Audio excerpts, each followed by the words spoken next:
here we are for the first few games of the season, and we're going to start off with game number 1 against the Pittsburgh Dynasty, a main rival and former powerhouse that is the winningest team of all time. Coach Brady Vaughn took over after his Hall of Fame tenure as running back for 25 years of the Dynasty, being one of the main forces that was a part of their third main run of this team. He became a player and assistant head coach and was given the reins 3 years ago as the head coach. They are in the middle of a rebuild and have gotten some star players to come through free agency, but drafting has been their biggest weakness. Currently starting quarterback Tyrod Terry was a terror in high school and was drafted at 18 as Vaughn's first pick. He's the only pick that has stayed in the last 3 years. He's the fastest quarterback and is looking to finally grow more in the pocket this year. His biggest help is team captain wide receiver Shady Monroe. He's 6'9" and has elite speed and catch radius to boot. They have veteran help, and this team has been looking to grow this year on defense. The only starter that has really shown up is free agent strong safety Henry Bowler. If they can continue this growth, they'll become the Dynasty once again. And so here we go with the first game of the season. As the game starts out, Chandler Parsons is going to have a rough season, having to run away from all this pressure as the game starts with a big sack for a huge loss for the Demons, and that will lead to the Pittsburgh Dynasty with their first offensive drive as Shady Monroe down the field gets a big catch and runs it all the way in for almost a touchdown. Later in the drive, Sherman Hickson's in the backfield. Former Demons running back gets stopped for a big loss by that linebacker trio for the Demons, and the Dynasty have to settle for a field goal. We fast forward to another drive by the Demons. They've been trying to give the ball a lot to their running back, Angel Akins. He breaks one down the middle of the field. Can anyone catch him? He goes towards the sideline. One miss, and he gets in there for the touchdown. As the Demons are now up 7-3 after the PAT. Now Hickson gets a big run for the Dynasty on the very next drive. He breaks one tackle, and he gets hit out of bounds. And he gets the ball again very next play. He gets perfect blocking. He has really good ball carrier vision, and it continues at his older age, number 22. Big gain, and then again later in the drive, he gets stopped for a big loss in the red zone. Tyrod Terry throws the ball to Shady Monroe, and they're in field goal position with 4th and 1, and they take it down by 1. Now Demons give the ball to Angel Akins again. He breaks another big tackle. He breaks another. He gets the blocking down the field. Can he outrun the rest of this defense? He runs towards the sideline again and is finally taken down. And later in the drive, Parsons throws it for a touchdown to Thompson. Thompson's one of the best tight ends in the league as he gets another big catch. And that will lead to near the end of the first game here as McWilliams gets a run for the touchdown that gets the Demons to beat the Dynasty 24-6. It was not a close game whatsoever as the Demons focus on that run game and try to get it started sooner rather than later with Angel Akins with 147 yards. Looking like one of the best running backs in the league. Next game of the season is Detroit Ash up to bat here with their backup quarterback turned Hall of Fame coach Miles Claiborne has turned around 2 teams in the last 10 years. The Bears and then this team, the Ash. They have won the last 2 championships and want to make it 3 in a row. It all started when former disgraced quarterback Ezra Starr, who flamed out of developmental due to personal issues at 17 years old. He disappeared for a year or so and came back at almost 19 and bounced around developmental. His second season, he found a great team near the end of their campaign, and by the end of year 3, he was MVP of developmental. He got a call in free agency, and the rest is history. They have built this offense around him. They also got star wide receiver Perry Polak for almost nothing due to a contract dispute. He has no holes in his game and is already most likely a Hall of Famer. The other is a transplant from San Fran star edge rusher and future Hall of Famer Brandon Dorsey. That's not even counting the best center Dong Turk, cornerback Clay Gowen, who has led the league in turnovers the last 2 years, and lastly, middle linebacker Javonte Powell, who is a safety that they've molded into an elite linebacker. This team has elite drafting, free agent signing, and trading. in all, the Ash has a top 3 offense and a top 3 defense. Can Chandler Parsons keep up with this offense against the Ash? And let's get started right into the game. We start off with the Demons offense on a big 3rd down against this amazing team who won the championship last year. As Parsons steps back, he throws the ball deep, and it's caught by Thompson and tackled big by McEnroe. Now again, Parsons loads up, he throws it deep, and Clay Gerwin plays it perfectly in the end zone for a big interception. Parsons is really bad at throwing picks. He actually led the league in interceptions last year. Now they give it to their running back as he gets a big gain. Now watch out for our linebacker here as he blitzes. He gets some pressure, but it's not enough as Perry Polak breaks a tackle and almost gets a 1st down.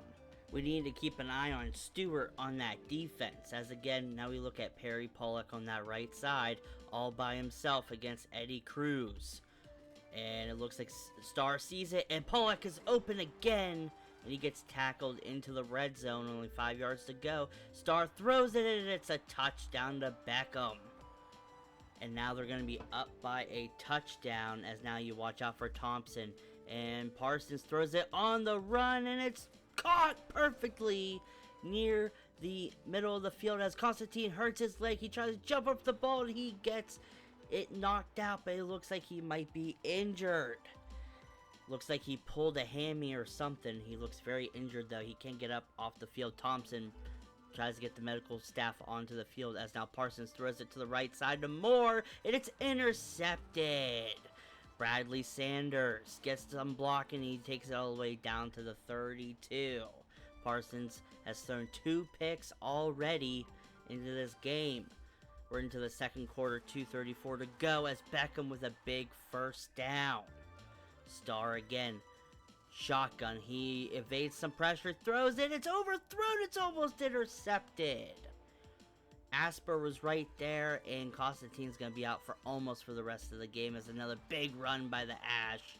They have one of the best running games in the league and passing games. Starr again sits in the pocket, he evades a sack, but gets right into another one. And now it's 10-zip. And the Demons need to score something here as there's a fumble. Oh, goodness gracious, as Powell picks it up into the red zone. But luckily, we're going to jump to the end of the 3rd here, 13-0. And still the Demons need some points on the board. This Demons defense is stopping the Ash from scoring a lot. But the offense can't seem to get anywhere as now Angel Akins finally gets some blocking. He cuts it to the right side and touchdown! Akins finally getting hot here. As the Demons score their first touchdown, they get a 2-pointer too. So it's 13-8. 3rd down and 9 for the Ash as Starr steps back. Perfect protection, and it's dropped on the right side. Cruz with the coverage. Now 3rd down and 9 for the Demons as they throw a screen pass. Perfect blocking for Akins. He gets stopped 4th and 1. Parsons has been playing pretty bad this game, and they give it to Akins again. And for a big 1st down. 1st down and 10. Now Parsons steps back. He surveys, he throws it kind of short, and it's intercepted! Anton Sherrard with a big interception for that defense. 3rd pick for Parsons today, and we're going to end the game as the Ash beat the Demons 13-8. What a sad but good defensive game, but Demons could not get anything started. With those 3 turnovers, that was absolutely killer. Now let's jump to the 3rd and final game of the video here as the Demons face one of their biggest rivals in the Ohio Vipers. The Vipers are the 3rd game, and they have Hall of Fame linebacker as their coach, Ty Douglas, who's built a terrorizing defense with star DN Brandon Sanderson and star D tackle Stanley Bayer. Together, they caused the most pressures and QB hits in the last 2 years. They have made it easier for these amazing linebackers, and don't forget star DB, who's exploding in talent, in Kyle Justice. The Vipers are another rival for us, and it's defense versus defense. The Vipers offense is underrated as well as former MVP and Rookie of the Year, Neve Watts, who has lost his athletic ability but is fearless as ever, and he has a star receiving core. They are a couple players off from an elite offense, but overall this team is a hard one to beat for anyone, especially the Demons, who decided to start their rookie quarterback within this game. The DC defense is going to have to come up with some big stops, and let's see what happens. As we start off with the Vipers on offense, they give it to the running back, Jotarian, and he gets stopped in the backfield again, as it's been happening for this whole drive, but a big throw by Watts over to the right side, and it's caught for almost a first down as the best kicker in the league, Dylan Brockman, kicks it, and it's through the uprights as the Vipers are up 3-0. Now we're back to the Demons here with their rookie quarterback Samuels as their quarterback, and he gives it to Akins for the first, or almost the first. Samuels again now steps back. He's quicker than Parsons. He throws it to Thompson, but it's unable to be grabbed. It's 4th and 1. They're in the I form. They give it just to Samuels, and he gets the first down. And now Samuel's back again. He surveys the field, and he just takes it himself, and he dives and gets a big gain of 9. Samuels again is more athletic than Parsons, as he gives it to Akins, and he gets pushed into the end zone. Samuels likes to run first, and so this running game looks like it's gotten even better. Now, Jatarian Reynolds goes to the right side, but it's caught by Casey Smith. And we fast forward to the end of the drive as Brockman gets in position, almost gets blocked, but it's up for a field goal. 6-7 now as the Demons still lead by 1. Now Samuel steps back. He surveys. He throws to the right side to Thompson, and he gets taken down. That leads to a big 3rd down and 9. Now a 4th and 3. This Demons offense isn't afraid to go for it as Samuels runs, and he gets stopped right before the first down markers. Tony Jones takes him down. Now Neve Watts throws it down the field to a wide open Smith. Touchdown. Neve Watts still has at least some athletic ability and a wicked arm as he throws it deep to a wide open wide receiver. Demons are kind of struggling here, 13-7 now, as they give it to McWilliams for a huge gain. The backup running back, the speedster, Calvin McWilliams. Next up, 3rd down and goal with 4 yards to go. Samuel steps back. He gets pressured, and he gets hit hard. And they have to settle for a field goal. Now it's Vipers 3rd down and 11 as he catches it deep down the field. No one's there. Asper, can he catch up? And he does. The Vipers are now into the red zone. And now the Demons still don't break again as they hold them to yet another field goal. This Demons defense has been very impressive so far, leaving the least amount of rushing yards per game so far. And now Samuels runs. He throws it deep, and it's caught by Constantine back from that injured hamstring. Samuels again, number 7 under center. And they give it to Akins. He gets blocking. He breaks a tackle, and there's a touchdown for the DC Demons. After the PAT, they're going to be up by 1 point. 4th down and inches for the Viper with 4 minutes to go. Vipers haven't had a run game all game, and as now Watts throws it for a perfect pass for the first down. And again, they give it to Reynolds, and Jatarian Reynolds gets stopped behind the line by Jack Ingram. Like I said in the video beforehand, this linebacking core is young, but they are willing to hit hard and play hard. As now, again, the Vipers get a big gain down in the red zone here, 3rd down and 4. They call no huddle, 46 seconds to go. Watts throws it to the right side. It's caught for the first down and goal. I don't know what DC Demons are doing. They should have called a timeout, but they did not. As again, they give it to Reynolds, and he gets taken down, and finally they use all of their timeouts. And again, they give it to Reynolds on 3rd down and goal, and it's a touchdown, and that will win the game for the Vipers.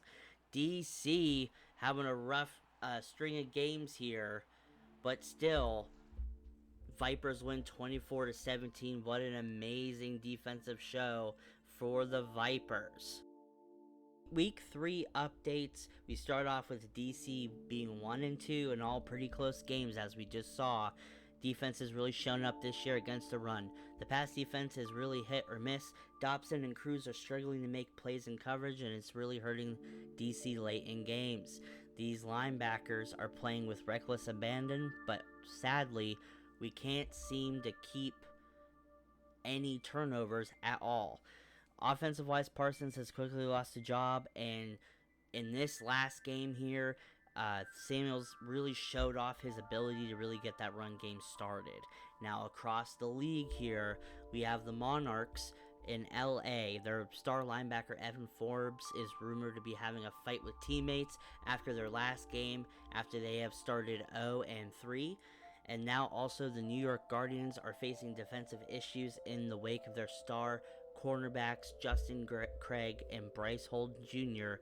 have had words after this last game and also in practice. So hopefully we'll get some updates later in the next video on some other stories around the league and with our team. And I'll see you guys next time. I hope you enjoyed. Peace.